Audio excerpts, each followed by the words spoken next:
মাননীয় সাংবাদিক বন্ধুসকল আৰু আজি মোৰ সৈতে এই সংবাদ মেলত উপস্থিত থকা অসম অলিম্পিক সংস্থাৰ বিষয়ববীয়াসকল, আপোনালোক সকলোৱে ক্ৰীড়াৰ লগত জড়িত সাংবাদিক হিচাপে বৰ্তমান ক্ৰীড়া ক্ষেত্ৰখনক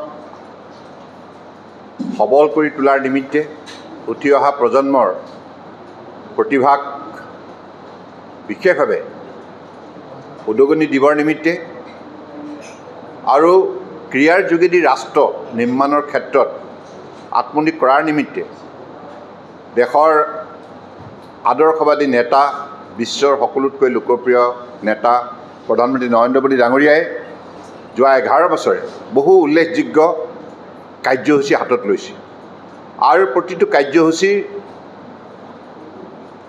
আজি সঠিক ৰূপত ৰূপায়ণ কৰাৰ বাবে জনগণৰ সহযোগত, ক্ৰীড়াবিদসকলৰ সহযোগত, ক্ৰীড়া সংগঠকৰ সহযোগত আজি 11 বছৰে ভাৰতবৰ্ষৰ বিভিন্ন ৰাষ্ট্ৰীয় আন্তঃৰাষ্ট্ৰীয় পৰ্যায়ত উল্লেখযোগ্য সফলতা প্ৰদৰ্শন কৰিবলৈ সক্ষম হৈছে, যাৰ ফলত আজি দেশবাসী ক্ৰীড়া ক্ষেত্ৰখনক লৈ পেলাই গৌৰৱান্বিত। খেলো ইণ্ডিয়াই হওক, ফিট ইণ্ডিয়া মুভমেণ্টেই হওক আৰু ক্ৰীড়া নীতিয়ে হওক, প্ৰতিখন ৰাজ্য চৰকাৰেও মাননীয় প্ৰধানমন্ত্ৰী ডাঙৰীয়াৰ আহ্বানৰ প্ৰতি সঁহাৰি জনাই আজি নিজ নিজ ৰাজ্যত ক্ৰীড়া ক্ষেত্ৰখনক শক্তিশালী কৰাৰ উল্লেখযোগ্য পদক্ষেপ গ্ৰহণ কৰিছে। অসমতো অসমৰ মাননীয় মুখ্যমন্ত্ৰী ডক্টৰ হিমন্ত বিশ্ব শৰ্মা ডাঙৰীয়াৰ নেতৃত্বত ক্ৰীড়া ক্ষেত্ৰখনক অধিক সবল কৰাৰ নিমিত্তে স্পৰ্টছ পলিচিৰ লগতে বিভিন্ন ধৰণে উল্লেখযোগ্যভাৱে ক্ৰীড়া ক্ষেত্ৰখনৰ প্ৰতি সঁহাৰি আগবঢ়াইছে।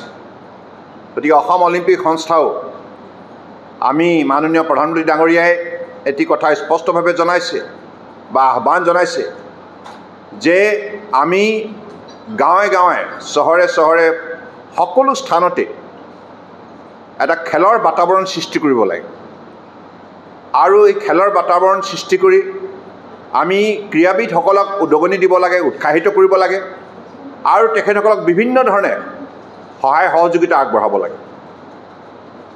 গতিকে আমিও অসমত এই ক্ষেত্ৰত অসম অলিম্পিক সংস্থাৰ তৰফৰ পৰা বিভিন্ন কাৰ্যসূচী হাতত লৈছোঁ আৰু আপোনালোকৰ সহযোগত, জনসাধাৰণৰ সহযোগত আমি সফলতাৰ কাৰ্যসূচীবিলাকক ৰূপ দিছোঁ। আৰু এইবাৰ বিশেষকৈ অসমত যিগৰাকী খেলুৱৈ ভাৰতবৰ্ষৰ বাবে বিশ্ব মঞ্চৰ পৰা সুনাম কঢ়িয়াই আনিছিল, আমাৰ অৰ্জুন ভোগেশ্বৰ বৰুৱা। তাহানি কালতেই ভোগেশ্বৰ বৰুৱা ডাঙৰীয়াই সীমিত সা সুবিধাৰ মাজত একান্ত ইচ্ছাশক্তি আৰু কঠোৰ পৰিশ্ৰম সাধনাৰ ফলত তেখেতে অসমৰ পৰা গৈ ভাৰতবৰ্ষৰ বাবে এছিয়ান গেমছৰ পৰা সোণৰ পদক লাভ কৰি গোটেই দেশবাসীক গৌৰৱান্বিত কৰিছে। সেইগৰাকী মহান খেলুৱৈক নামেৰে আমি 3টাকৈ পুৰস্কাৰ আমি প্ৰদান কৰাৰ বাবে সিদ্ধান্ত গ্ৰহণ কৰিছোঁ, যাতে উঠি অহা প্ৰজন্মই ভোগেশ্বৰ বৰুৱাক চিনি পায়, ভোগেশ্বৰ বৰুৱা ডাঙৰীয়াৰ বৰঙণিখিনি তেখেতসকলে বিশেষভাৱে অধ্যয়ন কৰে আৰু ভোগেশ্বৰ বৰুৱা ডাঙৰীয়াৰ যি কষ্ট সাধনা, এই কথাবিলাকো তেখেতসকলে আয়ত্ব কৰিবলৈ সক্ষম হয়। কাৰণ এগৰাকী খেলুৱৈয়ে বিশ্ব মঞ্চত সফলতাৰে পাৰদৰ্শিতা দেখুৱাব লগা হ'লে কিমান কঠিন পৰীক্ষাৰ সন্মুখীন হৈ আৰু এটা দীঘলীয়া শক্তিশালী যাত্ৰা সম্পূৰ্ণ কৰিব লগা হয়। আৰু ইয়াৰ মাজত শৃংখলাবদ্ধতা, নিয়মানুৱৰ্তিতা আৰু একাগ্ৰতা, কঠোৰ পৰিশ্ৰম, সকলোবিলাক বিষয়ত এগৰাকী খেলুৱৈ কেনেধৰণে নিজৰ চৰিত্ৰ নিৰ্মাণ কৰে আৰু এই কথাবিলাক আজি উঠি অহা প্ৰজন্মই যদি বিতংভাৱে জানিবলৈ সক্ষম হয়, তেতিয়া নিশ্চিতভাৱে আৰু তেনেধৰণৰ ভোগেশ্বৰ বৰুৱা আমি বহু ইয়াৰ পৰা ভাৰতবৰ্ষৰ বাবে বিশ্ব মঞ্চৰ বাবে আমি প্ৰদান কৰিব পাৰিম। তিনিটা আমি ৰাষ্ট্ৰীয় ক্ৰীড়া বঁটা অসম অলিম্পিক সংস্থাৰ তৰফৰ পৰা প্ৰদান কৰিব বিচাৰিছোঁ। তিনিটা শাখাত প্ৰথমটো হ'ব বছৰৰ শ্ৰেষ্ঠ ক্ৰীড়াবিদ, দ্বিতীয়টো হ'ব ক্ৰীড়াত জীৱনজোৰা সাধনা সন্মান, তৃতীয়টো হ'ব বছৰৰ উদীয়মান ক্ৰীড়া প্ৰতিভা। প্ৰথমটো আমি 5 লাখ টকা, দ্বিতীয়টোত 3 লাখ টকা আৰু তৃতীয়টোত 2 লাখ টকা। আৰু ৰাষ্ট্ৰীয় পৰ্যায়ৰ আমি যিসকলক ক্ৰীড়াবিদ হিচাপে সন্মান জনাম তেখেতসকলক চিনাক্ত কৰিবৰ বাবে আমি 3দিনীয়া এখন কমিটি আমি ইয়াত থিৰাং কৰিছোঁ। ছেক্ৰেটাৰী স্পৰ্টছ অসম অৰ্জুন মনালিছা বৰুৱা আৰু অভিজিত ভট্টাচাৰ্য, এই 3গৰাকী থাকিব পেনেলত। তেখেতসকলে আমাক অসম অলিম্পিক সংস্থাক সহায় কৰিব এই ক্ষেত্ৰত। 3টা শাখাত বঁটা দিবৰ বাবে 3গৰাকী খেলুৱৈক তেখেতসকলে চিনাক্ত কৰিব আৰু তেখেতসকলে অনুমোদন জনোৱাৰ মৰ্মে আমি অসম অলিম্পিক সংস্থাৰ তৰফৰ পৰা তেখেতসকলক আমি সন্মানিত কৰিম। আৰু অহা 3 ছেপ্টেম্বৰ তাৰিখে শিৱসাগৰ চহৰত এই কাৰ্যসূচী সফল ৰূপ দিয়া হ'ব। আৰু এই কাৰ্যসূচীত মুখ্য অতিথি হিচাপে অসমৰ মাননীয় মুখ্যমন্ত্ৰী ডক্টৰ হিমন্ত বিশ্ব শৰ্মা ডাঙৰীয়া থাকিব। তেখেতক আমি আমন্ত্ৰণ জনাম।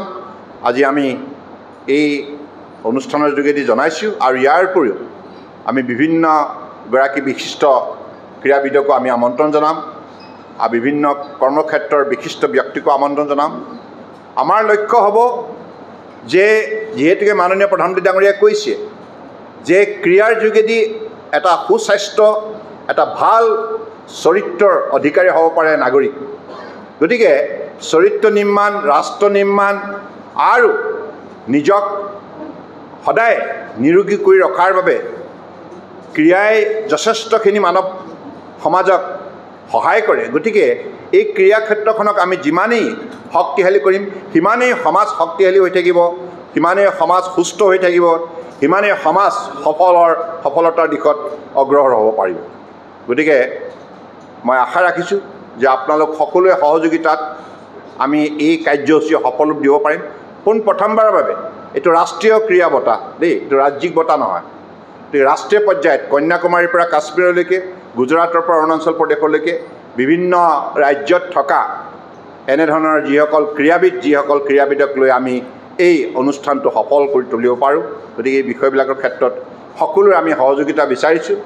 আৰু আমি বিচাৰোঁ যে অসমত খেলৰ বাতাবৰণ শক্তিশালী ৰূপত গঢ় লৈ উঠক আৰু উঠি অহা আমাৰ যিসকল প্ৰতিভাসম্পন্ন ছাত্ৰ ছাত্ৰী আছে, যুৱক যুৱতী আছে, তেখেতসকলে যাতে ভৱিষ্যতৰ দিনত বিভিন্ন ৰাষ্ট্ৰীয় আন্তঃৰাষ্ট্ৰীয় পৰ্যায়ত সুনাম বুটলিবলৈ সক্ষম হয়। আৰু আপোনালোক সকলোৱে জানে যে 2036 ভাৰতবৰ্ষত অলিম্পিক অনুষ্ঠিত কৰাৰ বাবে ইতিমধ্যে ভাৰত চৰকাৰৰ তৰফৰ পৰা আবেদন জনোৱা হৈছিল। গতিকে আমি আশা ৰাখিছোঁ যে সেই অলিম্পিকত আমাৰ এতিয়াৰ পৰা যদি আমি বিশেষ উদ্যোগ লওঁ অসমৰ পৰা, তেতিয়া নিশ্চিতভাৱে সেই অলিম্পিকত অসমৰ বহু সন্তানে অংশগ্ৰহণ কৰিব পৰাৰ পৰিৱেশ ৰচনা হ'ব। গতিকে তেনে এটা মহৎ লক্ষ্যৰে আমি এই কাৰ্যসূচী সফল ৰূপ দিয়াৰ বাবে থিৰাং কৰিছোঁ। বঁটা 3টা হৈছে বছৰৰ শ্ৰেষ্ঠ ক্ৰীড়াবিদ, দ্বিতীয়টো হ'ব ক্ৰীড়াত জীৱনজোৰা সাধনা সন্মান লাইফ টাইম এচিভমেণ্ট, তৃতীয়টো হ'ব বছৰৰ উদীয়মান উঠি অহা যিবিলাক ক্ৰীড়া প্ৰতিভা য়াং টেলেণ্ট। ধন্যবাদ। ফিজিকেল এডুকেশ্যন বিষয়ত ডিগ্ৰী পাঠ্যক্ৰমৰ কাৰণে অসম তথা উত্তৰ পূৰ্বাঞ্চলৰ প্ৰথমখন শিক্ষানুষ্ঠান অভিৰুচি ইনষ্টিটিউট অৱ ফিজিকেল এডুকেশ্যন। 2 বছৰীয়া ফিজিকেল এডুকেশ্যনৰ BPEd পাঠ্যক্ৰম আৰু 4 বছৰীয়া BPES পাঠ্যক্ৰমৰ বাবে নামভৰ্তি চলি আছে। বিতংকৈ জানিবৰ বাবে আজি যোগাযোগ কৰক। যোগাযোগৰ নম্বৰসমূহ হৈছে 9435100098, 7002233540, 88765210998, ৱেবছাইট www.aipguwahati.in।